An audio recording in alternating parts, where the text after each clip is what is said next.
আসসালামু আলাইকুম। 2025-26 বাংলাদেশ প্রিমিয়ার লিগে নোয়াখালী এক্সপ্রেস নামে নোয়াখালী জেলার দল পেয়েছে। এর স্বত্বাধিকারী দেশ ট্রাভেলস। ভাই, আপনাদের আকুল আবেদন, আপনারা নোয়াখালীর ইমোশন, নোয়াখালীর আবেগ নিয়ে খেলিয়েন না। এত গুরুত্বপূর্ণ একটা দায়িত্বে গোদা সুজনের মতন একজন লোককে কোচ হিসেবে দিয়েন না। আপনারা আনপ্রফেশনাল একজনকে দেন, এরপরও আপনাদের টিমের ভালো হবে, নোয়াখালীর জন্য ভালো হবে।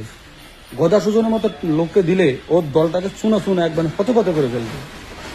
গতবার ঢাকার এত ভালো ভালো প্লেয়ার ছিল, শুধুমাত্র সুজন কুপার কারণে দলটা একবার পথপথ হয়ে গেছে। নোয়াখালীর আবেগ নিয়ে আপনারা খেলেন না।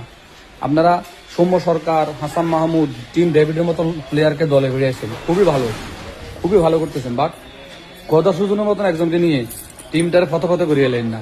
এ হালা কুপা। এখন আমাদের একটাই স্লোগান, গদা সুজন ঠেকাও, নোয়াখালীর ইজ্জত বাঁচাও।